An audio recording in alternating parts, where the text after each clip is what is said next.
சாய் பக்தர்களுக்கு என் அன்பு வணக்கங்கள். ஓம் சாய்ராம். என் அன்பு குழந்தையே, நான் ஏமாந்து விட்டேன். என்னை ஏமாற்றி விட்டார்கள். நான் கடக்காரனாக ஆகிவிட்டேன். நான் நஷ்டப்பட்டு விட்டேன் என்றெல்லாம் எப்படியெல்லாமோ புலம்பிக் கொண்டு என்னிடம் வரும் சாய் பக்தர்களுக்கு நான் சொல்லும் விஷயம் இதுதான். கொடுத்தவன் நான் தான், எடுத்து கொண்டவனும் நான் தான். யாரும் உன்னை ஏமாற்றவும் இல்லை, நீ ஏமாறவும் இல்லை. உனக்கு அனுகிரகம் செய்தவர்களாகவே நான் இருப்பதை எடுத்துக்கொண்டு உன் பாவ கணக்குகளை துடைத்து விட்டேன். எனவே நீ முன்பு இருந்ததை விட பல மடங்கு அதிகமாக பெறப்போகிறாய். நீ எதையும் இழக்கவில்லை, அதனால் வருத்தப்படாதே. போனதெல்லாம் பகவானின் அருளால் போனது என்று நினை. வாழ்க்கையை இன்று தான் புதிதாக ஆரம்பித்ததாக எண்ணி என் துணையோடு தைரியமாக மீண்டும் களத்தில் இறங்கு. அப்போதுதான் உனக்கு வருகின்ற முன்னேற்றத்தை யாராலும் தடுக்க முடியாது.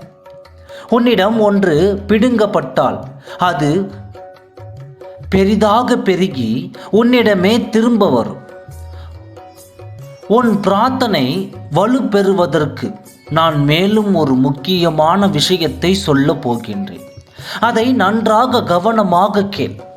நீ செய்த விரதமும் தவமும் தானமும் என்றுமே உனக்கு துணை இருக்கும்.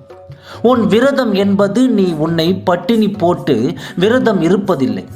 ஒருவேளை விரதம் இருந்தால் அந்த நேரத்தில் நீ உணவுக்காக எவ்வளவு செலவிடுவாயோ அந்த பணத்தையோ அல்லது அந்த உணவையோ பசியால் வாடும் மற்றவர்களுக்கு கொடுத்துவிடு. இதை செய்தாலே என் மனம் குளிர்ந்துவிடும். என்னை ஆத்மமாக சரணடைந்து உனக்கு வேண்டியதை என்னிடம் கேட்டுவிடு.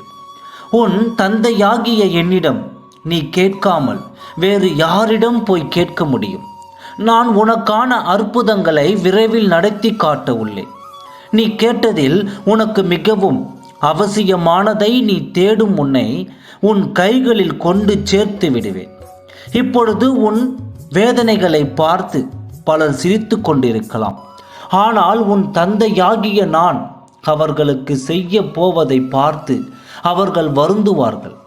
உன்னை யாராவது தூக்கி எறிகிறார்கள் என்றால் அவர்களை நான் உன்னை விட கீழே தாழ்த்தி விடுவேன்.